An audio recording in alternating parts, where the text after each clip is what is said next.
Hey, I am joining you here from Ibiza, Spain, and this is my first time here, and I have to say, it is absolutely gorgeous. The energy on this island is next level. Something has been calling me to this place for a long time, and I'm super excited to be here. And some of you may have noticed on my stories that I was just in London attending the Gene Keys conference, which was called Gene Keys Live. And it was like the most amazing 2 days that I think I've spent in a long time. It was really worth it. I've been spending a lot of time going deeply into Gene Keys since having interviewed Richard, who's become a good friend of mine. And I interviewed him, about a year or so ago. And then we did some interviews actually about 2 years ago with Blue of Earth, who's a mutual friend of both of ours. And we just had the most incredible conversations and the very best time. So I thought I need to dive into this Gene Keys thing to understand it, because that's the beauty of what's happening in the world right now. It's like all these different people are getting through consciousness this higher expanded knowledge and wisdom. And it's like weaving through everything.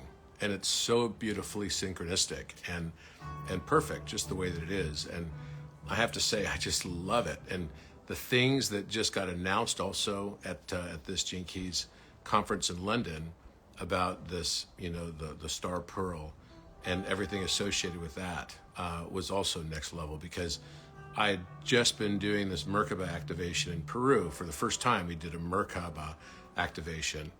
And it was at Oriente Tambo. We were doing a rainbow body activation as well, in particular, which is for the new DNA, which I posted about last night on my stories, and you can read a bit about it. I've been working on this. It started off with discussions with Matthias and the missing 114th and what that all related to, and it relates to the electrons of silicon. And this was really profound. So we went to Peru with that in mind, the navel of the earth, which is where all our DNA is the major portion of information of our DNA is basically stored and housed from the time we're born. And we did this activation on top of Oriente Tambo. And that's my favorite site in Peru. Having gone there in 2018, then going back again about a month ago, it was incredible. So I knew we had to do this rainbow body activation, which included not only balancing of the chakras, but also this new DNA activation. And in a matrix of mind, the only thing we need to do is become aware of things for them to become activated within us. And this is what's so beautiful about all of living in this realm, in this world. And basically, we went to the top of Oriente Tambo and we did this Merkaba activation. So I've done several activations, led several, I've done them with Matthias, done them with Nassim Haramein, done them with Zach Bush and many, many other people. And this is the first time, though, that actually Spirit told me to organize everybody in the shape of like Metatron's cube, Merkaba. And we did that. And it was super powerful. And Sitara Faye, I want to thank her as well for really leading and guiding the feminine aspect of this. We could always remain in balance in the entire trip. She was just amazing. But basically, while we were there, on top of this, there was like no real rain. It was a pretty sunny day. And that same time that we were there, a double rainbow showed up right on top of this Dragon Head Mountain, where Viracocha's face, which is also Orion, and a leopard or a jaguar is basically carved into the mountainside as well, very large. And all the mountains there are they've got mysterious things all through them. It's like the mountains become alive because the mountains there have been carved by ancient peoples. And you can see them, and these are well known. This is not something that's just sort of conjecture, or some might say pareidolia or something. It's not. They're very much carved, and especially around Napa Iglesia as well. And so to have that happen, which was like, I've never seen a double rainbow before, and to have it happen while we were doing this rainbow body activation was just amazing. And then afterwards, even the synchronicities just continued our guide, our local guide, was taking us that night to an indigenous celebration for the new moon. And this was on the day of Diwali, by the way. Diwali is the Indian New Year, which is the celebration of the Rainbow Bridge from the Ramayana story, which is in the Bhagavad Gita. And we were talking about this the whole time, which was just incredible. And then to see that that actually showed up in the new Gene Keys announcements that just are going out now, and that it was the Merkaba, which is the star pearl, and that it was a blue color as well, which relates to the throat chakra alignment that's happening around the planet. And we had been discovering elephant thrones everywhere also while we were in Peru. And the elephant throne is a symbol of the Hierophant stage. You realize that we're now moving into an entirely new consciousness, which is called Buddhic consciousness or Buddhic awareness. And it's the blue because it's related to the throat chakra. And this is absolutely the right timing. And someone's saying 400 years ahead. I'm not sure what they're referring to.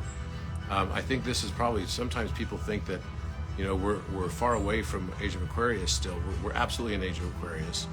This is a misunderstanding that people have related to Vedic and to tropical. When you're in your North Node, when you move into your North Node, you move on the precessional basis into tropical. And on the processional basis, so precession is a 24,000 year cycle.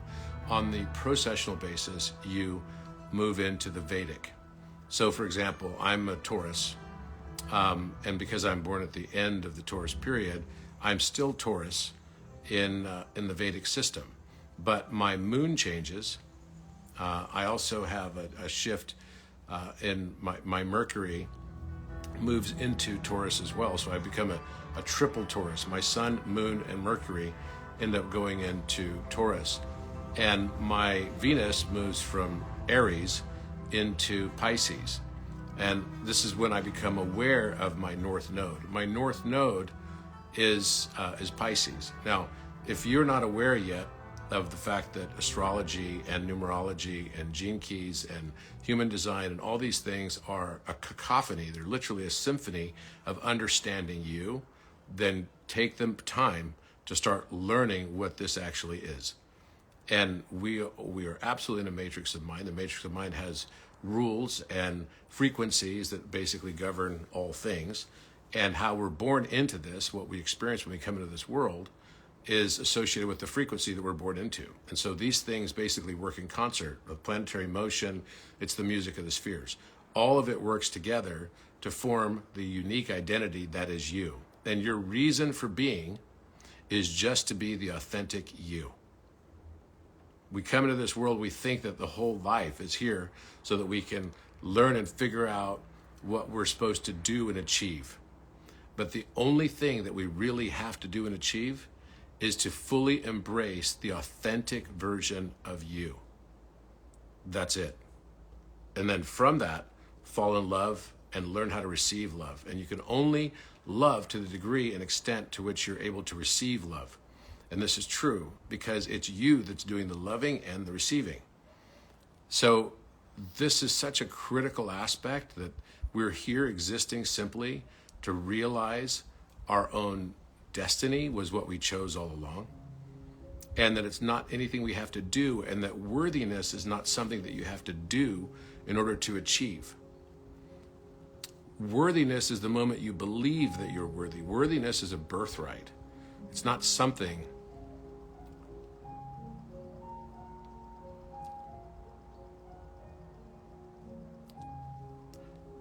Worthiness is not something that you achieve. It's something you are. I think so many people suffer from that. And what I noticed on this trip in Peru as well is that there were a few people there. I mean, the most incredible crew ever.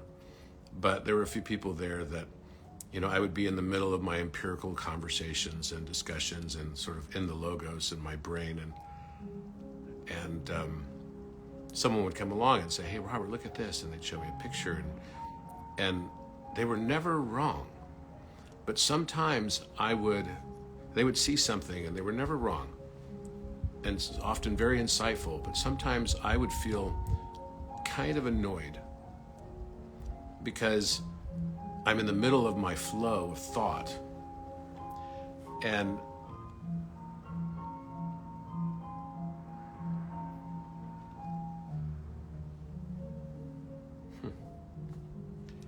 I would think that, why am I being bothered and interrupted in my flow of thought when actually, I've got this flow of thought going and this is what's good. And something hit me and made me realize that this intuitive aspect that this person was bringing me was just a reflection of me and my own intuitive aspect. And how often does my intuition come into me and tell me something that I want to ignore because I'm in the middle of my logos?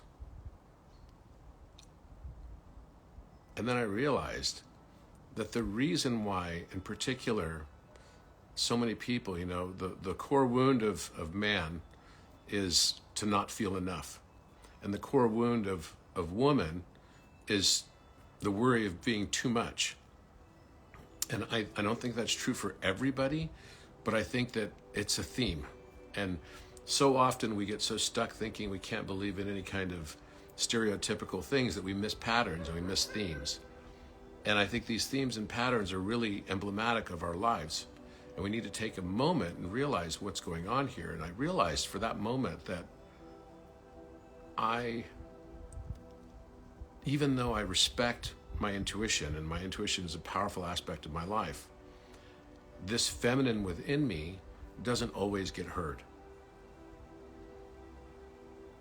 She doesn't always get paid attention to, especially when I'm in my empiricism.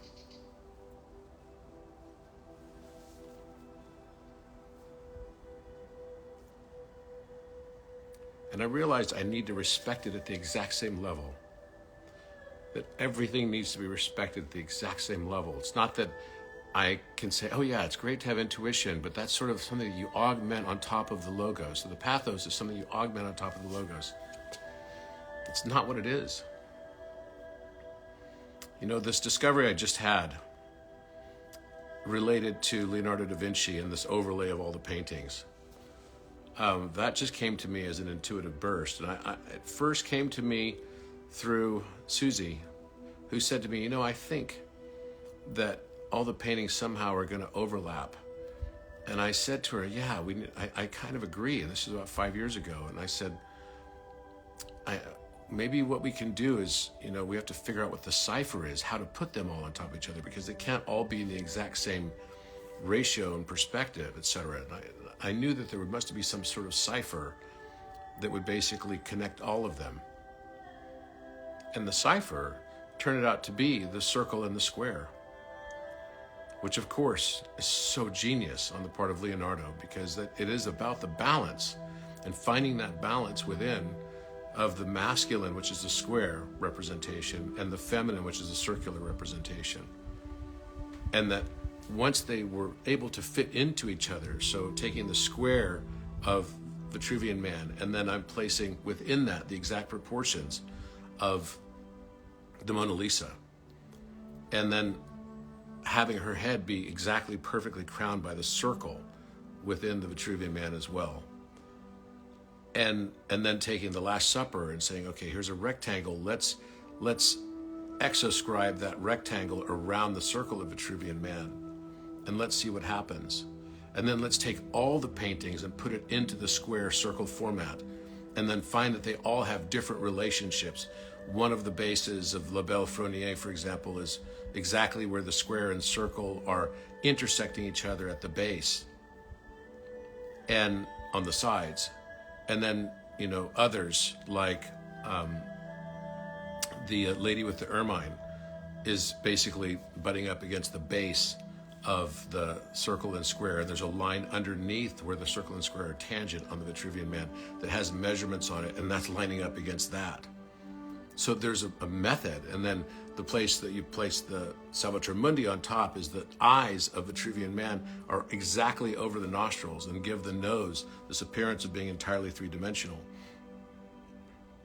these hidden aspects in what now appears to be over 10 paintings at the very least, and I was analyzing this as recently as yesterday, are showing us something about seeing the world differently when we learn to balance our masculine and feminine.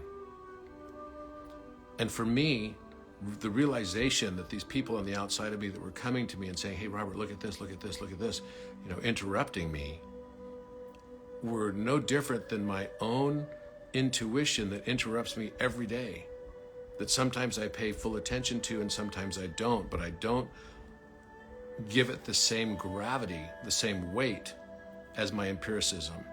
And that has to change. That was my realization.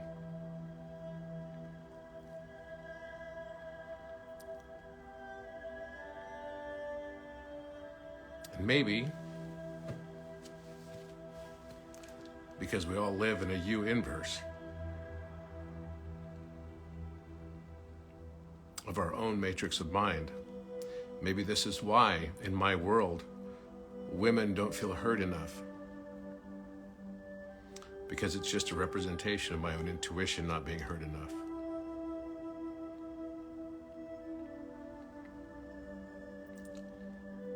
And yes, I have animals.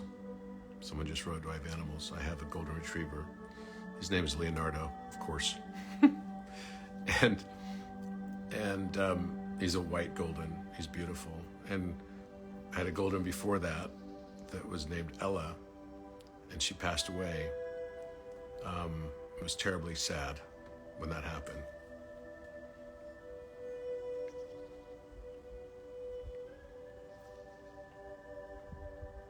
We're all just trying, through our limited vision and scope, to learn to balance ourselves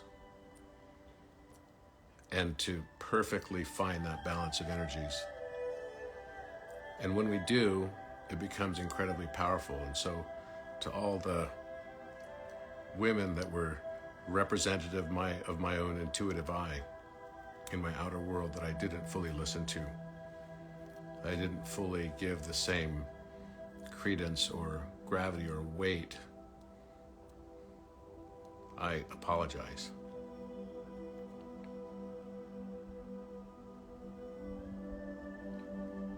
It's just the path I chose.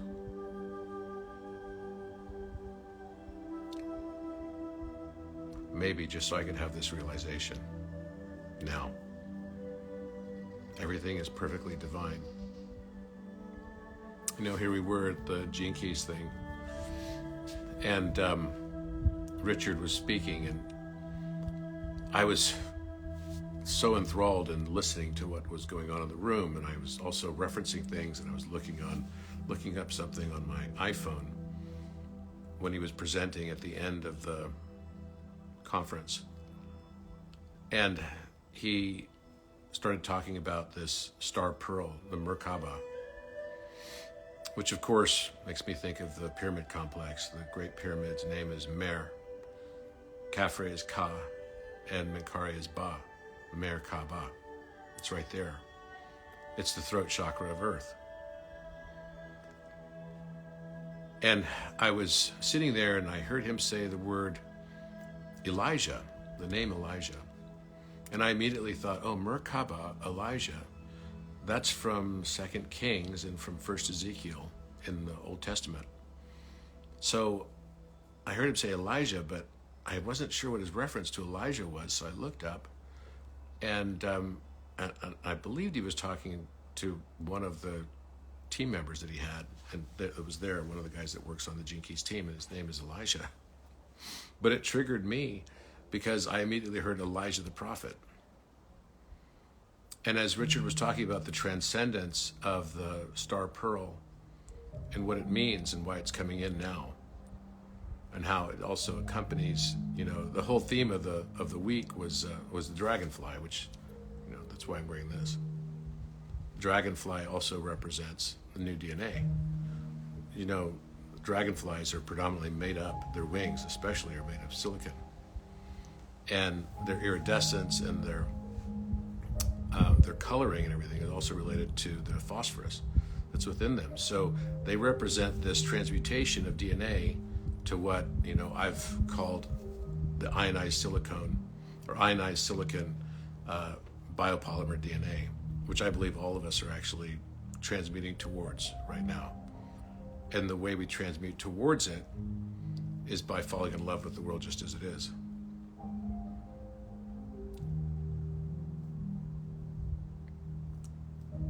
And realizing the perfection within it.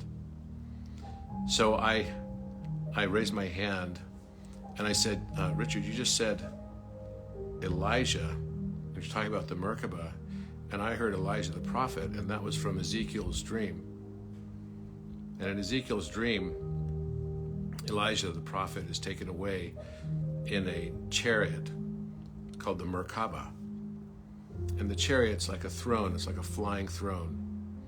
And this flying throne is, of course, reminding me immediately of the throat chakra chamber in the Great Pyramid, which is above the Grand Gallery in what I've called the Magnum Opus Gallery, and has now been proven to exist.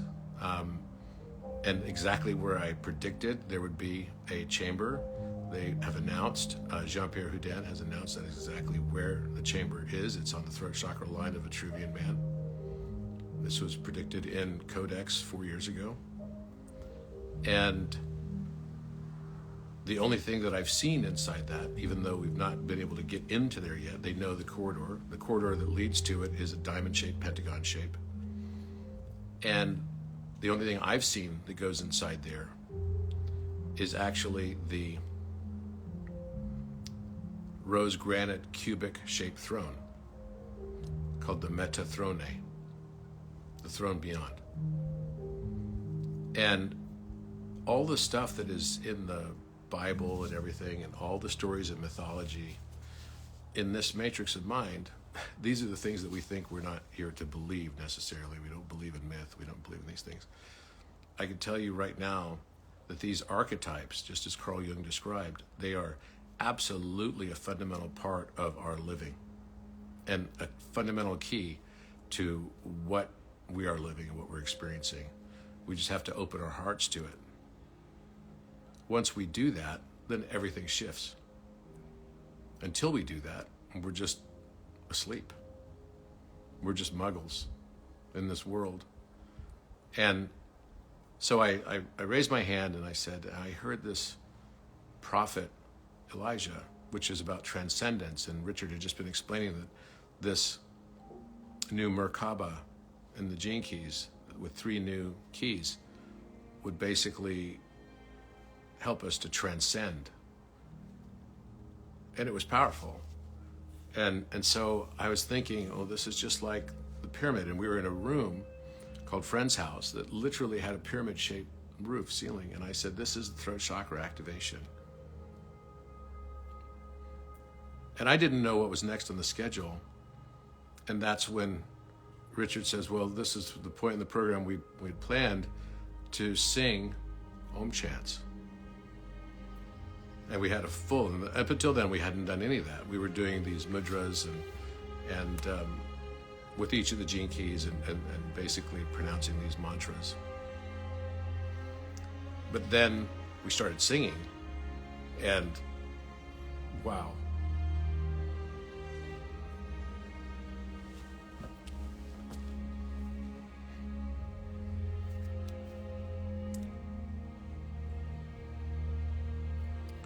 It's such a beautiful world.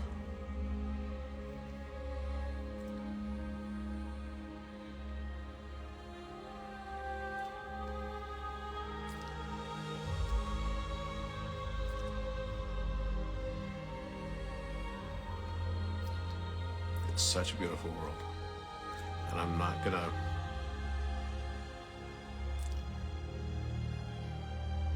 apologize for being emotional.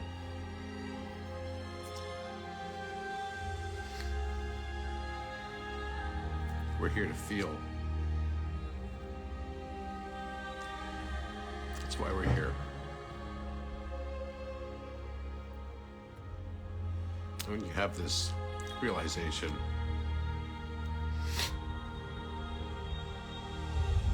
your whole world shifts.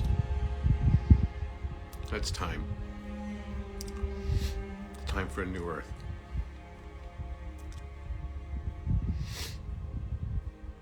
I just want to send love to all of you. Thank you all for the role you play in being this reflector back to me of my you inverse, where I can learn and have realizations. It's such a paradox. We think we're here to learn to be better judges of the world, make better judgments. I can here to tell you now that after my 55 years of life, the world doesn't need more judgment. It needs more love.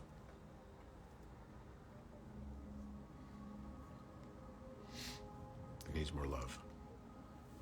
So now I will open this up to questions.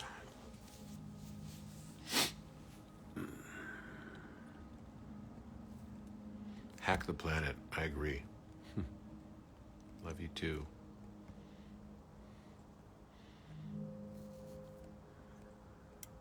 You guys can ask me any questions about the new DNA stuff or anything. We were singing Om chants that went Om, Om, Om.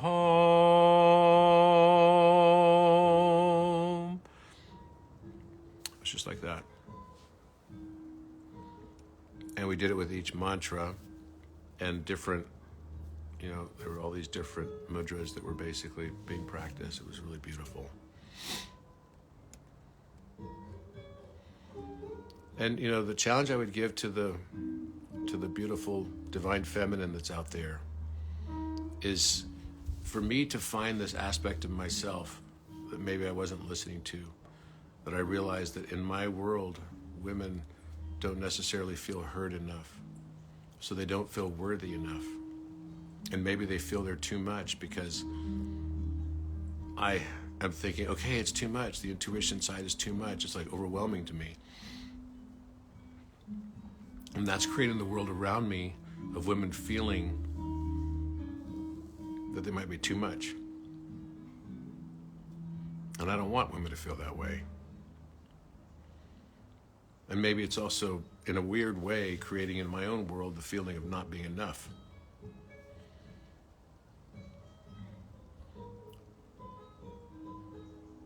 And you realize that you're not just an actor on someone's stage play. You are the producer, the director, you're also the playwright, and you can write this story. The past determines the future as much as the future determines the past, and vice versa. It's our story to write. So flip the script. Okay. Sound heals, blood cells react to it. I just wonder what effect would the pyramid roof have on those chants? Do they send the vibration out into space or send it back into the house? Clearly the pyramid is a resonance chamber. It's a very powerful resonance chamber. The antechamber is probably the most powerful for me, even more than the sarcophagus. The antechamber is right before you go into the king's chamber, and I use it as it's like a spiritual saging. It's like a sound bath that you do. And I'll stand there and I put my hand on someone's shoulders right across from me, and then my other hand on their hip. And they do the same to me, and then we Om chant together, and the whole chamber is only as wide as my shoulders. It's exactly as wide as my shoulders. So you stand in there, and so if you're crawling through to get in, which is only a 39-inch high kind of tunnel, it's 24 feet long that goes into the king's chamber. It's actually 23.14 feet long, which is 1/432. But anyway, not to get you stuck in the logos on that. So as people are coming in and kind of crawling through, hunched over, I'll tap them on the back because I'm already standing in that one section. And then you just go, and it goes, what? It really shakes you to your core. It's like the most incredible feeling ever. And I could stay in there for hours, and I have. I've spent 18 nights inside the Great Pyramid on private visits. It's been a great privilege in my life to do that. And I could say that it's something that has just a profound impact on you. And you'll know when you're called to go. I knew when I was called to go. It's strange how I never went to so many of these different sacred sites around the world that I'm now visiting, because I've been to over 140 countries already, but somehow these sacred sites were all missing off my list of places to go. I think they were kept at this point in my life for me to go on my own spiritual journey. And everywhere you go is just a reflection of where you are, what's happening in your world. I remember going to Scotland with Matthias and looking at the beehive-shaped building that was right there at Castle, Grant, which is called Urquhart Castle or Deep Heart Castle on Loch Ness, and feeling like, wait a minute, I feel like I'm visiting the inside of my own brain. We think that we're going out in the outer world to go and solve the problems of the world or fix problems, who knows. And then we finally realize that all the answers are within. And then we get to another level, which is the individuation level, where we finally then realize that, wait a minute, all the things I was searching for on the outside was actually just a reflection of what was within me. I don't need to get rid of my ego, I just need to integrate it. My ego is why I exist. My unique way of seeing things is why I exist, so that I can basically provide information back to the universal one about the nature of itself and being able to perceive through these unique eyes of perception that no one else has. The one divides itself into the many for the joy of perceiving itself. It's freaking beautiful. This whole thing is beautiful. It's like I'm astounded by it every day, by synchronicity. Last night I was in town going to dinner, and it was unbelievable. Like, here I was in Peru, we're discovering 12,000-year-old, elephant thrones all over, more than 100 elephants around. And then last night I ended up at a shop where there's a his and her elephant throne. The elephant throne is the throne of the Hierophant. The Hierophant stage is the fifth chakra stage. It's represented by the white elephant. The white elephant represents the wisdom, and it is the Metathrone. The Metathrone, the throne beyond, is represented by the Merkaba, the cube of Metatron, the realization of how the universe structures itself. This is why Metatron's cube can construct every geometric form, yes, including the dodecahedron. And I had to find that out, and because of George Leoniak challenging me, trying to say that there was no way to make Metatron's cube make a dodecahedron, and me saying, no, I know there's a way, and then finding that way, and then realizing the great teaching of all of it was the way that you have to do it is the same way that Da Vinci did it in the Last Supper, which was a fundamental to finding the cipher. And that was, you start with a pentagon. You have to create a pentagon.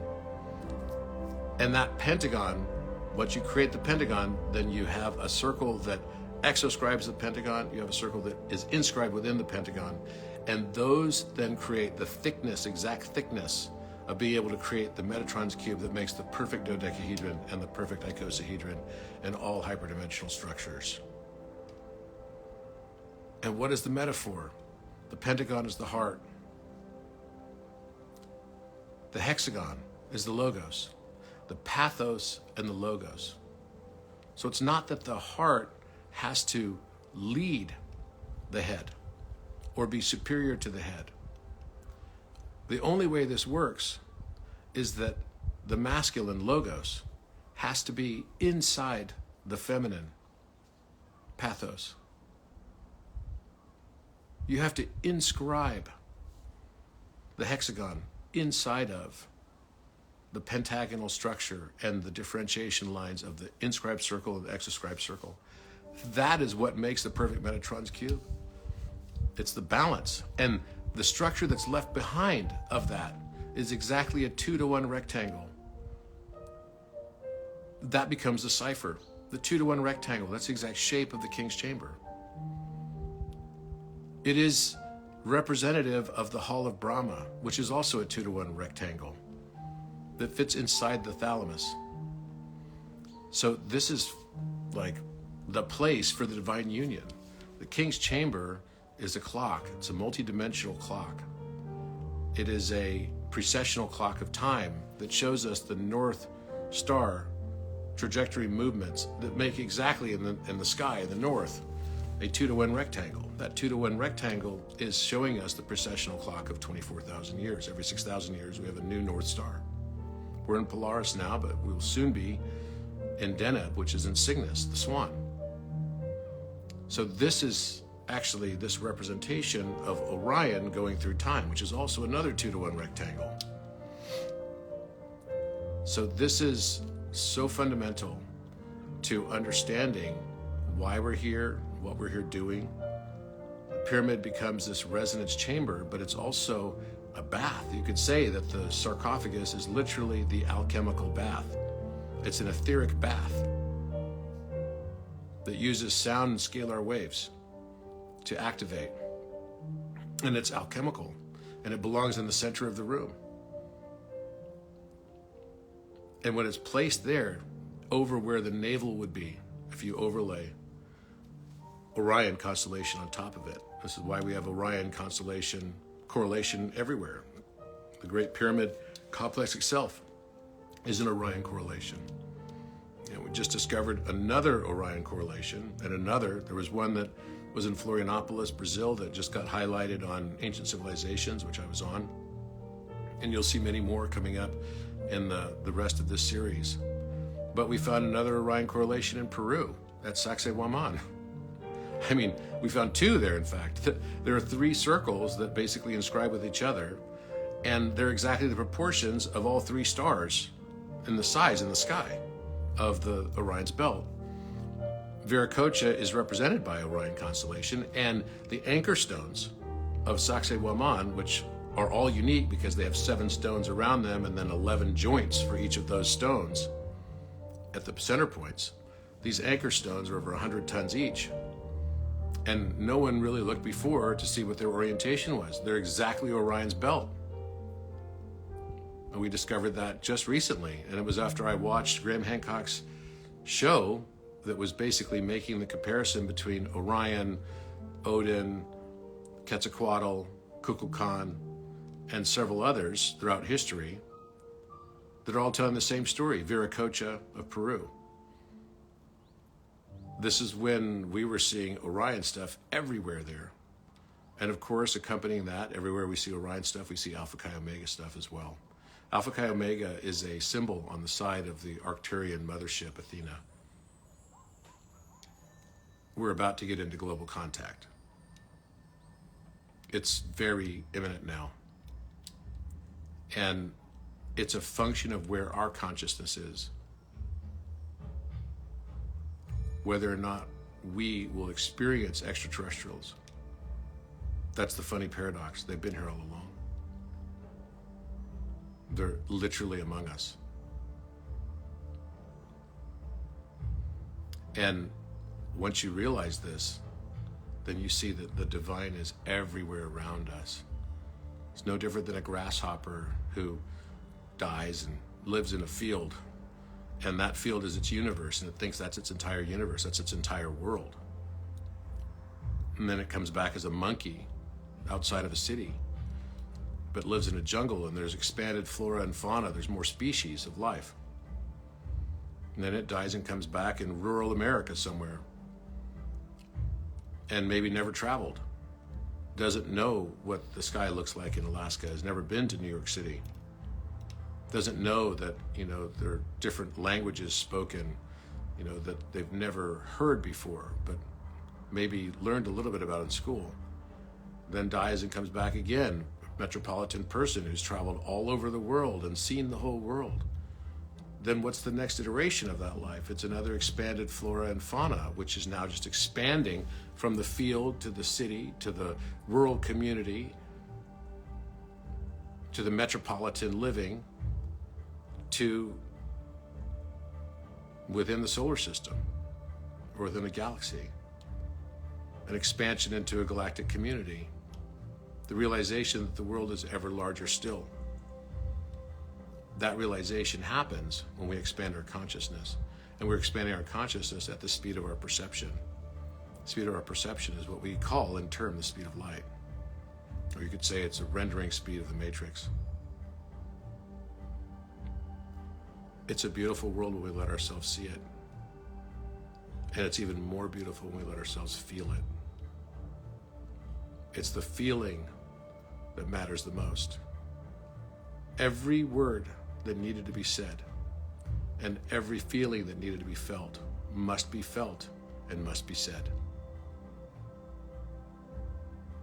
It's that time for us now to get into that stage, for us to feel and speak our truth and be entirely authentic. The dividing line between a blissful, beautiful experience and what we've been experiencing is when we decide to love instead of judge.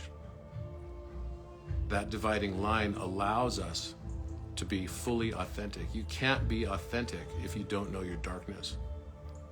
You must understand and perceive your darkness and learn to accept it. Once we learn to avoid our dark, that's when our egos are basically abounding. We get to that stage where we become narcissists. Narcissism just becomes a fundamental part of the path towards spiritual awakening. It's when the ego expresses itself to its fullest and then finally realizes that what got me here won't get me there, and has a crisis or a great deep loss. And then we finally realize that we're somehow on this great hero's journey of remembrance and returning back to oneness, but we're bringing back with us the uniqueness, the acceptance of our authenticity. Authentic love is the most powerful emotion we can feel. It's not love and light sort of love. It's the realization that you are exactly what you've been looking for all along, and you always have been. And that all the things in the new earth are already existing, they just need to be organized and brought together. And that this new earth paradigm doesn't need a leader that gets elected or otherwise. It needs everyone to play a role of leader, but not be the leader. There won't be. In the new earth, there won't be a or the leader. Everyone will be sovereign. No subjugation. Everyone will be expressing their own unique self without judgment. So let's be the change we want to see in the world. And for those that think the elites keep us separated, you are the elite. You're the creator. It's your matrix. Everything that reflects in the outer world around you is the summation of your beliefs. In this world, you don't get what you deserve, but you get what you believe at your core. It's your beliefs that inform your reality. So if you think you're limited, you think you're a victim, you think someone else did this to you, you think that there's some conspiracy against you, yeah, those things will exist, because as soon as you believe them, they absolutely will. It's a function of Heisenberg's uncertainty principle. Your consciousness can only expand to the volume of the cage of your own belief systems. So if you think you can or you think you can't, you'll be right. If you think you have opposers, you will have opposers. It's time to stop fighting and start accepting. It's the fighting within us that causes the fighting on the outside of us. There is no other. There's only you.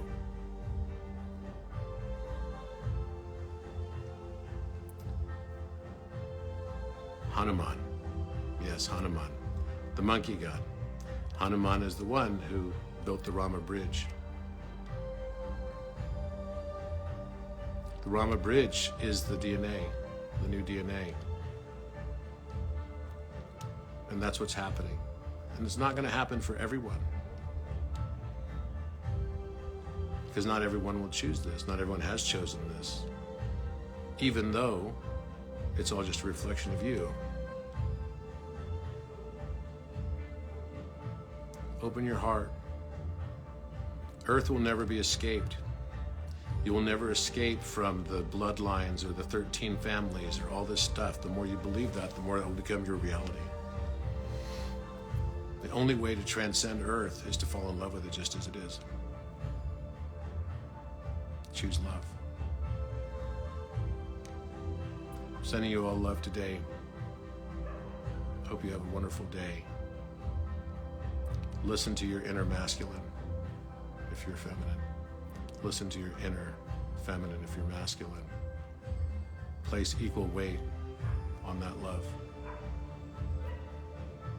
Create the alchemical bath. Fall in love with the world just as it is. Have a wonderful day, everyone. Love to you all.